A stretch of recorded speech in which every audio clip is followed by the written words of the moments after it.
మరి దీని వెనకాల ఆంతర్యం ఏంటి? నరుని కష్టమును బట్టి ఐశ్వర్యవంతుడు కాదు, యెహోవా ఆశీర్వాదము ఐశ్వర్యం ఇచ్చును. ఈ మాట ఎంతమంది నమ్మగలుగుతారు?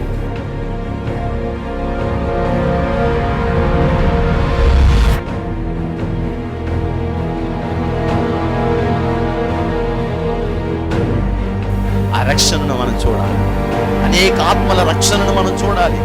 దేవుని యొక్క మందిరంలో దేవుడు చేసే అద్భుత కార్యాలన్నిటినీ మన కన్నులారా మనం చూడాలి. నేడు ఈ ఇంటికి రక్షణ వచ్చింది. ఎప్పుడో మన దోషములను మనం విడిచిపెట్టుకున్నాం.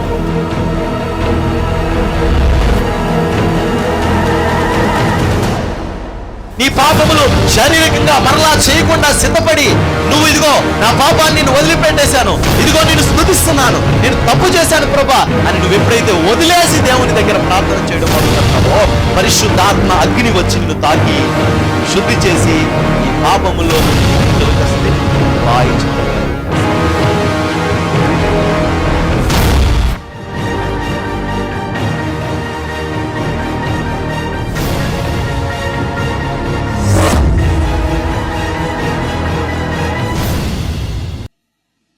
చంపడానికి వచ్చిన సౌలు చేతుల నుండి దావీదును ఎన్ని మార్లో దేవుడు తప్పించాడు. ఇదంతా దేవుని కృప అతనికి తోడుగా ఉన్నది. అదే దావీదు పాపము చేసి తను ఒక చిన్న మనవి చేస్తున్నాడంట దేవుడికి. అదేంటి తెలుసా? ప్రభువా ఆ బిడ్డను బ్రతకని, ప్రభువా ఆ బిడ్డను బ్రతకని నాయనా, ఆ బిడ్డను బ్రతికించు ప్రభువా, ఆ బిడ్డ బ్రతికేటట్టు సహాయం చేయి ప్రభువా అని ప్రార్థన చేస్తున్నాడంట. కానీ బిడ్డ కళ్ళు తేలేస్తున్నాడంట గంట గంటకి. నీ మనవి అంగీకరించబడాలి అనే ఉద్దేశం కనుక మీకు ఉంటే, ఆపత్కాలమందు దేవుడు మీకు జవాబు ఇవ్వాలి అని మీరు కోరుకుంటే, మీరు కలిగి ఉండవలసింది ప్రార్థనా జీవితానికి కంటే మీ ప్రార్థనలో మీకు యథార్థత ఉండాలి. మీ ప్రార్థనలో మీరు నిజాన్ని కలిగి ఉండాలి. మనం ప్రార్థన చేస్తున్న వ్యక్తులమే, కానీ రక్షణలో నిలిచిన వ్యక్తులమా లేదా అనే చూసుకోవాలి. రక్షణలో నిలిచి ఉన్న వ్యక్తులమా కాదు. మొన్న ఎవరో చెప్తున్నారు నాతో, రక్షణ కోల్పోయారు. ఒకప్పుడు చాలా చక్కగా ఉండేవారు ప్రార్థనా జీవితంలో, రక్షణ కోల్పోయారు. అక్కడ మాటలు ఇక్కడ, ఇక్కడ మాటలు అక్కడ, రక్షణ కోల్పోయారు. ఆ సందర్భాలు ఇక్కడ వీళ్ళ దగ్గర, వీళ్ళ సందర్భాలు వాళ్ళ దగ్గర, రక్షణ కోల్పోయిన స్థితి. వాళ్ళతో లాభం కలిగితే వాళ్ళతో, వీళ్ళతో లాభం కలిగితే వీళ్ళతో, రక్షణ కోల్పోయారు వాళ్ళు. రక్షణను కోల్పోతే ఖచ్చితంగా ఒక సమయంలో నీ ప్రార్థన నువ్వు చేస్తావు, కానీ నీ ప్రార్థనకు జవాబు రాదు. అన్ని సమయాల్లో నీకు ప్రార్థనకి జవాబు అక్కర్లా, తెలుసా మీకు? అన్ని సమయాల్లో నీ ప్రార్థనకు జవాబు అక్కర్లా. ఆపత్కాలంలో నీ ప్రార్థనకు జవాబు కావాలి, అంతే కదా. ఇప్పుడు అన్నం పెడతారనుకోండి, ఆడవాళ్ళు మట్టికే వండి మగవాళ్ళు మానేరు కదా. ఆడవాళ్ళకి వండుతారు, మగవాళ్ళకి వండుతారు. ప్రభు ఈరోజు నాకు సాంబార్ అన్నం ఎలాగైనా రావాలి ప్రభు అంటే నువ్వు దానికోసం ప్రార్థన చేయవలసిన అవసరం ఉంది. ఆల్రెడీ ఇక్కడ అందరికీ సాంబారు అన్నం వండేశారు, దానికోసం నువ్వు ప్రార్థన చేసేవలసిన అవసరం లేదు. దాని గురించి నువ్వు పెద్దగా మొరపెట్టేసి కన్నీళ్లు కాచేసి ఉపవాసం ఉండి ప్రార్థన చేస్తారా? ప్రభా భోజనం అందరికీ ఉన్నా సరే నాకు ఉండాలి ప్రభా, ఎలాగోలాగా నాకు భోజనం సిద్ధపరచు ప్రభా నువ్వు ప్రార్థన చేయాలి. అక్కర్లేదు. ఓ పెళ్ళికి వెళ్ళావు, బంతికడ కూర్చొని కన్నీళ్లు కార్చి ప్రార్థన చేస్తున్నావు.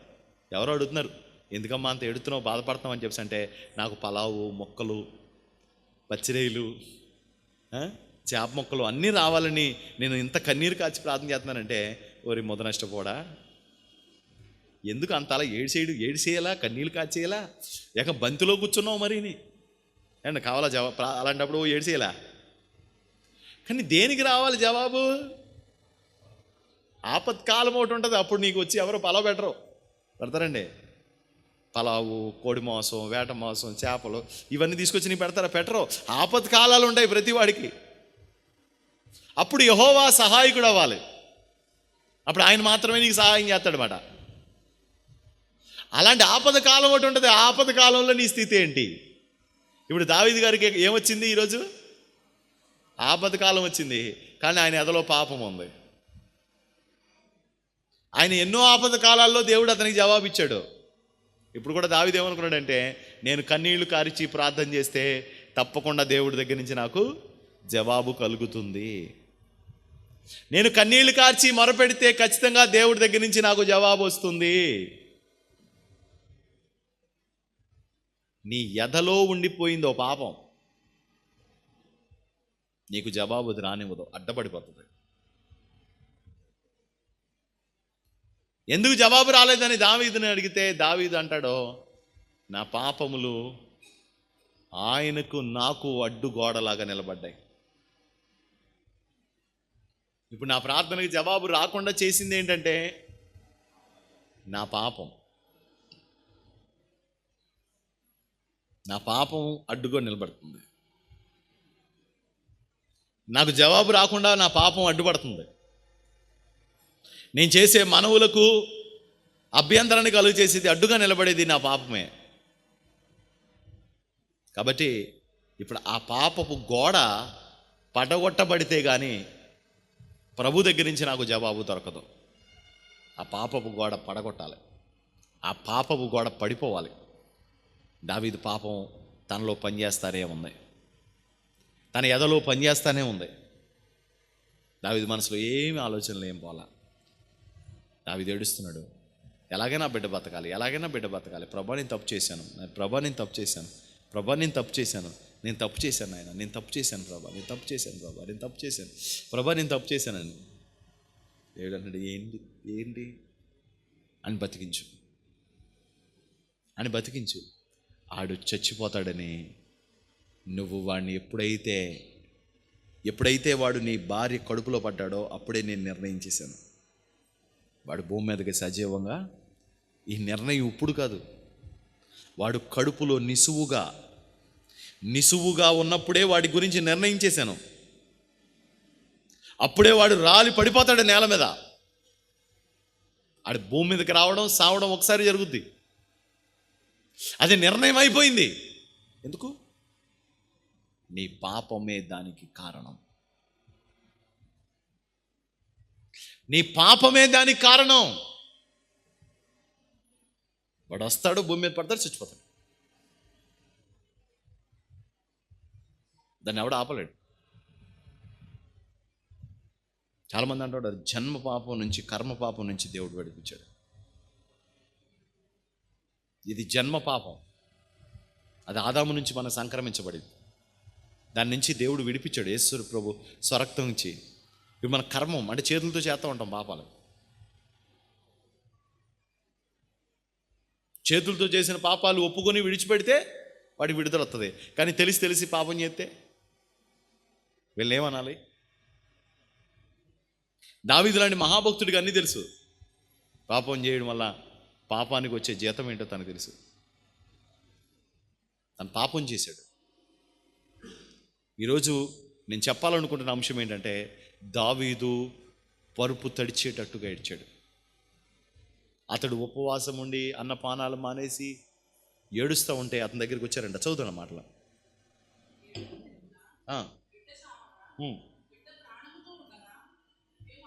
ఇంకా ముందు చదవండమ్మా.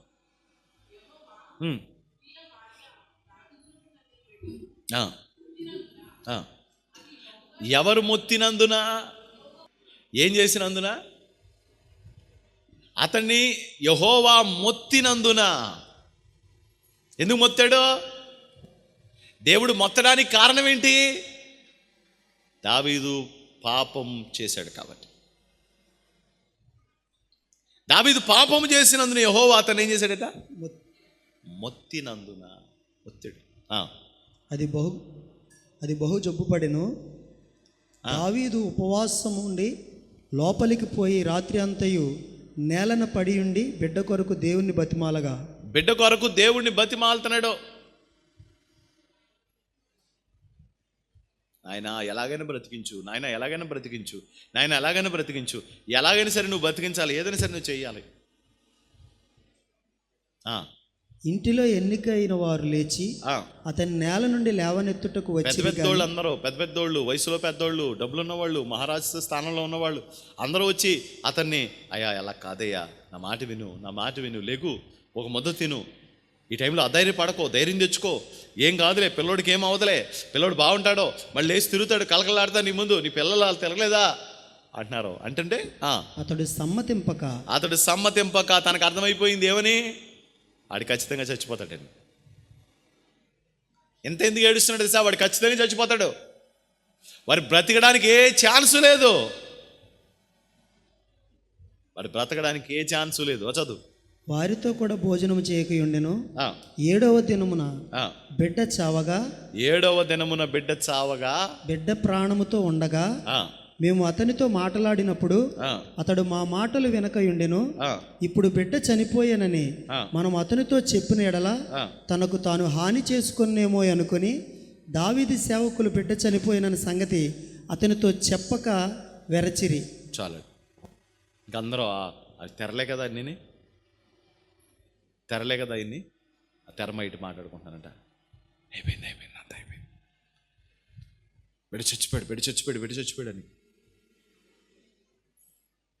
7 రోజులు కన్నీటి ప్రార్థన చేశాడంట దావీదు. ఏలియా ఒక్క 7 నిమిషాలు చేశాడంట ప్రార్థన.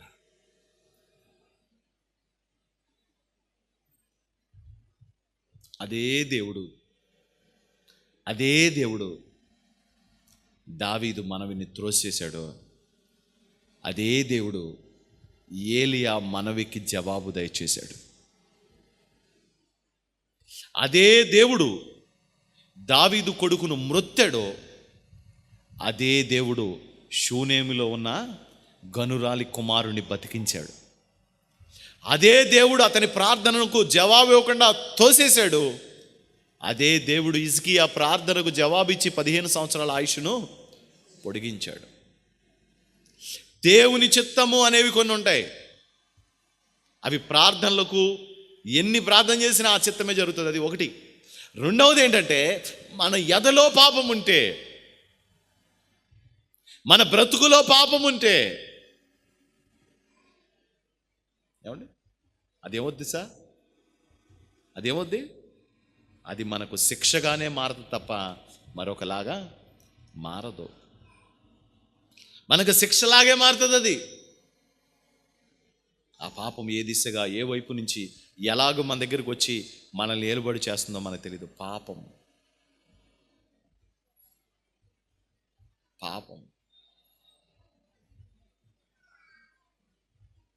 ఆకాను పాపం ఏంటి చెప్పండి? చేపితమైన దాన్ని దొంగతనం చేశాడు ఆకాను. మోసం చేశాడు ఎవరినన్నా కాదు. తీసుకోవద్దన్నాడు, ఆయన తీసుకున్నాడు. అంటే దీన్ని మాటలే చెప్పాలంటే దొంగతనం చేయొద్దన్నాడు, దొంగతనం చేశాడు అక్రమముగా. అంతే, నష్టం.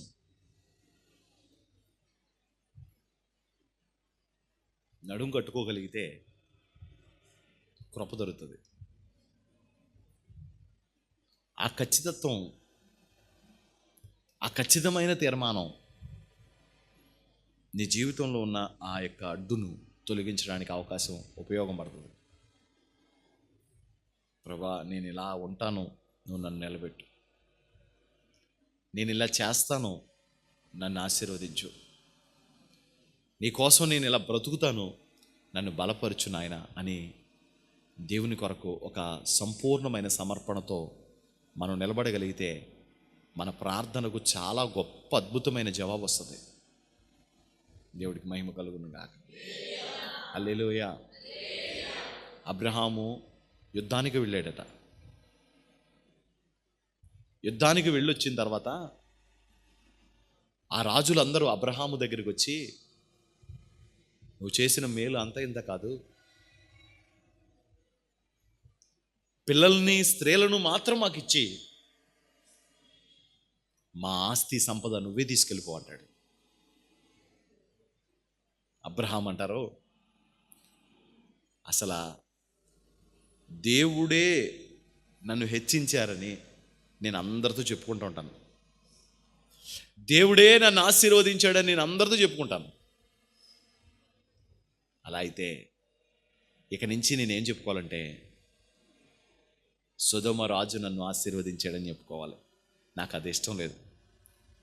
మా వాళ్ళు తిన్న ఆహారం తప్ప నీ చెప్పుల వార కూడా మాకు ఒక్కర్లే, పట్టుకెళ్ళిపో మొత్తం. దేవుడికి మహిమ కలుగును గాక.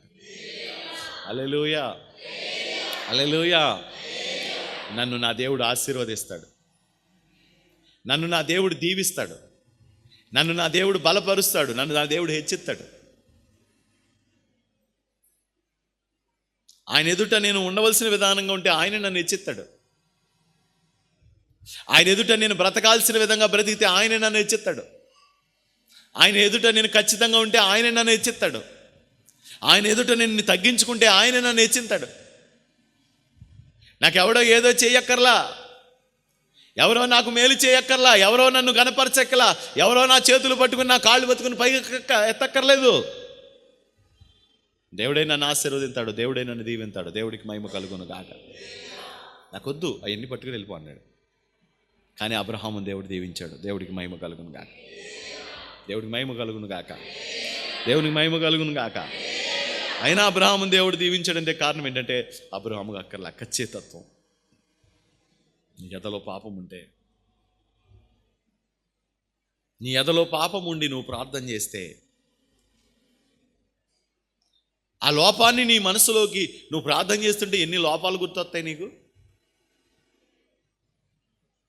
మీరు ప్రార్థన చేస్తే మీలో ఎన్ని లోపాలు గుర్తొస్తాయి మీకు? ఒకవేళ మీకు ఏ లోపం గుర్తు రాలేదనుకోండి, ఆల్రెడీ మీరు చచ్చిపోయారని అర్థం. మీరు ప్రార్థన చేస్తున్నప్పుడు అసలు మనం అంతా రైట్ అండి, ఆ ఇసాక్ గారే తప్పండి, ఆనంద్ గారే తప్పండి, ఆ రాజే తప్పండి, ఆ సందీపే తప్పండి అని మీకు అనిపిస్తుంటే ఆల్రెడీ మీరు చచ్చిపోయి ఉన్నారని అర్థం. చచ్చిపోయి 14 రోజులు అయిందని అర్థం. మీ కార్యక్రమం కూడా తొందరలో చేసి ఇచ్చాని అర్థం. గుర్తు రాకపోతే అంటే చచ్చిపోయాం. మనస్సాక్షి చచ్చిపోయింది. మనస్సాక్షి ఎప్పుడో చచ్చిపోయింది. కంపు కొడతా ఉంటుంది. చచ్చిపోయిన వాళ్ళు లోపల ఉంటే ఏముంటుంది? చచ్చిపోయిన వాళ్ళు ఆడండి దరిద్రుడండి అంటూ ఉంటారు. ఆడి దగ్గర వాసన. ఆడింట్లోకి వచ్చాడంటే పెంట అండి, ఆడి ఉన్నాడంటే చాలండి. అంటే ఏ వాసన వచ్చేసింది? చచ్చిపోయినవాడు ఎవడో బతుకుతున్నాడు ఆడి లోపల. సజీవుడైన వాడు బతికాడు అనుకోండి, మనలో జీవపు వాసన వస్తుంది, పరిమళ వాసన వస్తుంది. చచ్చినోడు బతికాడు అనుకోండి, మనలో ఏమవుతుందండి విలియం గారు? చచ్చిపోయిన వాసన వస్తుంది, కంపు. చచ్చిపోయింది ఎప్పుడు మన దగ్గర ఉంచుకోవచ్చు. సాతాను గాడిని చంపాలి తప్ప ఆ చచ్చినోడిని మనం లోపల ఉంచుకున్నామంటే ఆడు మన కుళ్ళు కంపు. ఆడు చచ్చిపోయి ఉన్నాడుగా, చచ్చిపోయి ఉన్నాడు. కంపు కంపు కంపు కంపు, మరణపు వాసన. కాబట్టి ఎదలో పాపం ఉంటే మన ప్రార్థన అంగీకరించబడదు. ఆకాశమందున్న దేవుడు తప్పకుండా మన ప్రార్థనకు జవాబునిస్తాడు, తప్పకుండా జవాబునిస్తాడు. దానికి మన యథార్థమైన మనస్సుతో, నిష్కలంకమైన మనస్సుతో మనం గనుక దేవుని సన్నిధిలో ప్రార్థన చేస్తే, అందుకన్నాడు నీతిమంతుని విజ్ఞాపన మనోపూర్వకమైనదై బహుబలము గలదై ఉండును. ఈరోజు నీతిమంతుని స్థాయిలోకి, స్థానంలోకి యేసయ్య రక్తం చేత కడగబడి, మన పాపముల విషయమై మనం పశ్చాత్తాపడి, మన అతిక్రమముల విషయంలో మనం పశ్చాత్తాపడి, మనం ఏ విషయంలో తప్పు చేస్తున్నామో దాన్ని సరిచేసుకుని, ఏ విషయంలో దేవుని చిత్తానికి వ్యతిరేకంగా వాత వేయబడిన మనస్సాక్షి కలిగి ఉన్నామో ఆ విషయంలో మనల్ని మనం దిద్దుకొని, కట్టుకొని, సరిచేసుకుని మనం ప్రార్థన చేయగలిగితే తప్పకుండా మన ప్రార్థనకు వెనువెంటనే జవాబు వస్తుంది. కాకపోయిన పక్షంలో మన ప్రార్థనకు ఆకాశమందున దేవుని దగ్గర నుంచి జవాబు రాదు, దొరకదు, వేస్ట్. దావీదు లాంటి వ్యక్తి 7 రోజుల పాటు మొరపెట్టాడని, అతను విజ్ఞాపన చేశాడని, 7వ రోజు అతడి బిడ్డ చనిపోయి ఉన్నాడని విన్నప్పుడు తనకు అర్థమైపోయింది. లెగిశాడు, స్నానం చేశాడు, నాకు అన్నం పెట్టండి అంటున్నాడు. అందరూ ఆశ్చర్యంగా చూస్తున్నారు. అతను బ్రతికుండగా అంత ఏడ్చేవు, అతను చచ్చిపోయిన తర్వాత ఏడుతుంటే ఆడు నా దగ్గరికి రాడు. ఎప్పుడైనా వీలైతే నేనే ఆడి దగ్గరికి వెళ్ళాలి తప్ప వాడికి నా దగ్గరికి రాడు అని తెలిసిన తర్వాత నేను ఏడ్చి ప్రయోజనం ఏమీ లేదంటాడు. ఎందుకు చచ్చిపోయాడు దావీదు? ఎందుకు చచ్చిపోయాడు? కానీ దావీదు బాగానే స్నానం చేసి వచ్చేసి బయటకు వచ్చి మొంగడుకుని భోజనం చేస్తున్నాడు, బాగానే ఉంది. కానీ ఎందుకు చచ్చిపోయాడు? కారణం ఏంటి? నాతాను రావు చెప్పలేదా గొర్రెకి ప్రతిగా 4 గొర్రెలు వేసిపోతాయని? మొదటి గొర్రె ఇది. 4 గొర్రెలు ఎందుకు చచ్చిపోయినాయి? నువ్వు స్నానం చేసేసి బాగా ఫ్రెష్ అయిపోయి తలదు వేసుకొని పౌడర్ రాసుకొని అబ్బా ఏం ఫ్రెష్గా ఉన్నా అంటే అది ఇంకా మిగిలే ఉంది. నేను అంటాను ఇంకొక 7 రోజులు ప్రకటించవలసింది దావీదు, ప్రభా ఇంక మిగిలిన వాళ్ళైనా బతుకుండేటట్టు సహాయం చేయండి ఆయన. మిగిలిన వాళ్ళ మీదకైనా ఉగ్రత రాకుండా చేయండి ప్రభా అని ప్రార్థన చేసి ఉంటే బాగుండేమో అనుకుంటాను నేను. దావీదు నాతాను చెప్పిన మాటలు మర్చిపోయాడేమో. ప్రకటనలో అంటాడు, చావనై మిగిలి ఉన్న వాళ్ళ కొరకు మీరు ప్రార్థన చేయండి. చచ్చిపోయారు ఆల్రెడీ కొంతమంది, వాళ్ళ గురించి మనం ఏం చేయలేం, కానీ బతికునున్న వాళ్ళ కోసం, మిగిలి ఉన్న వాళ్ళ కోసం ప్రార్థన చేయండి. నిలబడండి, మధ్యన నిలబడండి, ధూపం వేస్తూ మధ్యన నిలబడండి. చచ్చిపోయిన వాళ్ళని ఎలాగో బ్రతికించలేం, కానీ ప్రారంభమైంది కదా తెగులు, ప్రారంభమైంది కదా కీడు. బాదుకొని ఆడవలసింది ఆడి సత్తనాడని కాదు. ఇంకో 3 ఉన్నారు రెడీగా, వాళ్ళ వయసులోకి వచ్చేసి ఉన్నారు. తర్వాత రాజు స్థానంలో కూర్చోవలసిన స్థితి కలిగిన వాళ్ళు వాళ్ళు సావకుండా ఉండడం కోసం ఆడాలి.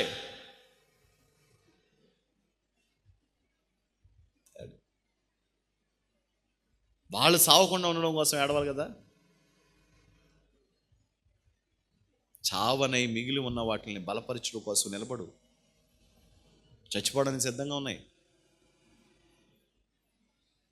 అవి స్నానం చేసి పూజ చేస్తాడట. నేను అంటాను, దేవుడు ఆల్రెడీ పని మొదలుపెట్టిన తర్వాత దేవుడు ఆపడని దావీదు తెలుసు.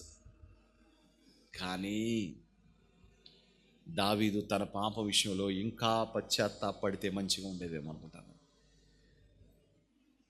ఇంకా ఏడ్చి ప్రార్థన చేస్తే మంచిగా ఉండేదేమో.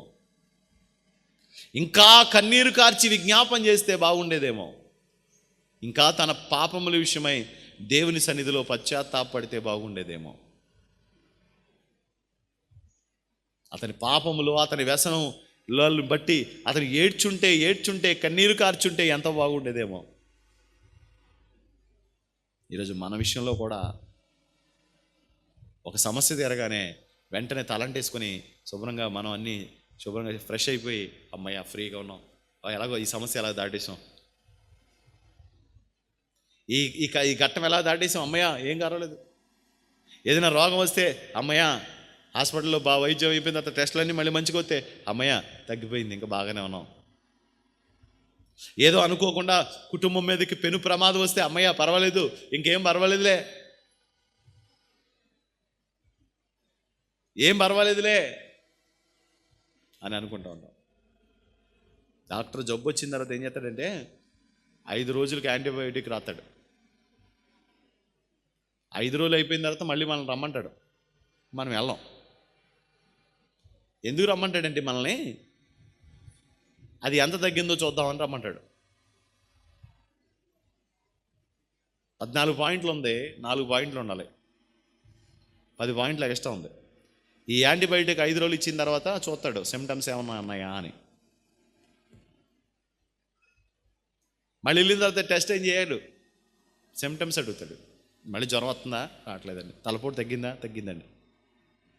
కొంచెం వికారం అన్నావు కదా, తగ్గిందా, తగ్గిందండి అండి. కాళ్ళు పీకేయడం లాగడం తగ్గిందా, తగ్గిందండి. అప్పుడు 500 పవర్ రాశాడు, ఇప్పుడు 150 పవర్ రాస్తాడు. ఎందుకు? దాన్ని పూర్తిగా సమూలంగా లోపల ఉన్నదాన్ని అణిచేస్తే మళ్ళీ ఆ జ్వరం రావడానికి, తిరగబెట్టడానికి అవకాశము ఉండదు. మనం వదిలేసేటప్పటికి మళ్ళీ అది ఏమవుతుందంటే మెల్లగా రికవర్ అవుతూ ఉంటుంది. అది మనం కాదు, మెల్లగా ఆ క్రిమి రికవర్ అయ్యి మళ్ళీ ఎంత కొత్తదండి, మళ్ళీ పెరుగుతుంది. పెరిగేటప్పుడు మళ్ళీ జ్వరం వస్తుంది, మళ్ళీ వెళ్తాం, మళ్ళీ 500 పవర్ పెడతాడు. దాన్ని అప్పుడే చంపేయాలంటే కనుక అది ఎలాగా కోర్సిస్తారు ఆయన. దాన్ని ఆపడానికి, దాన్ని ఆపాలి అంటే కనుక ఖచ్చితంగా నెక్స్ట్ ఏం చేయాలో ఆ ప్రాసెస్ కూడా జరగాలి. దావీదు ఏడ్చాడు, బిడ్డ చచ్చిపోయాడు. దావీదు గుర్తు రావాల్సింది ఏంటంటే, ఇంకా చావనై ఉన్న జీవులు ఇంకో 3 ఉన్నాయి. వాటి విషయమై నేను దేవుడి దగ్గర పశ్చాత్తాపడాలి. వాటి విషయమై దేవుడి దగ్గర నేను ప్రార్థన చేయాలి. వాటి విషయమై నేను దేవుడి దగ్గర కన్నీరు కార్చాలి. ఒకసారి జరిగింది ఉగ్రత. ఆ ఉగ్రత ఏమైపోనో, ఎక్కడికి తీసుకెళ్ళిపోనో తెలియదు, కానీ దేవుడు ఆపేశాడు. ఇప్పుడు నేను ఆకూడదు. అది మరలా రాకుండానట్లుగా నేను ప్రార్థన ద్వారా కంచి వేసుకోవాలి నా కుటుంబం చుట్టూ. ఒకసారి నష్టం జరిగి కూరుకుపోయాను బంధకాల్లో, ప్రభు నన్ను ఏదో రకంగా లేవనెత్తాడు. మరలా నేను దాంట్లో కూరిపోకున్నట్లు, మరలా అటువంటి స్థితే ఉండకుండానట్లుగా నేను దేవుని దగ్గర ప్రార్థన అనే కంచె వేసుకోవాలి. నా ప్రార్థన ఇక ఆగకూడదు. అలాంటి తెగులు ఎప్పుడూ నా ఇంటి మీదకి రాకూడదు. అలాంటి శపితమైనది నా జీవితంలో ఎప్పుడు ఉండకూడదు. నా కుటుంబాన్ని తిరిగి అద్భుతంగా ఆశీర్వాదకరంగా మలచగలిగిన శక్తి దేవుడికి ఉంది. ఆయన చేయగల దేవుడు కాబట్టి నేను ఆయన పాదాల దగ్గర నేను విజ్ఞాపన చేస్తాను. అది కూడా ఏంటి తెలుసా, మన ఎదలో ఉన్న పాపాన్ని ప్రభు దగ్గర కడుక్కొని దేవుడి దగ్గర ప్రార్థన చేయాలి. అప్పుడు మన ప్రార్థనకు తప్పకుండా దేవుడి దగ్గర నుంచి జవాబు వస్తుంది. అలా ప్రార్థన చేయడానికి మీ అందరికీ ప్రభు మనసిచ్చును గాక. అది పరిశుద్ధాత్మ దేవుడి వల్ల మనకు కలుగుతుంది. లేకపోతే మీరు చచ్చినా ఒప్పుకోరు, నేను చచ్చినా ఒప్పుకోను. ఇక్కడ నిజాలుగానే చదువు పెట్టుకుని మామూలుగా అర్థం చేసి అనుకుంటారు. అది పరిశుద్ధాత్మ దేవుడు మీ అందరికి ఇవ్వాలి.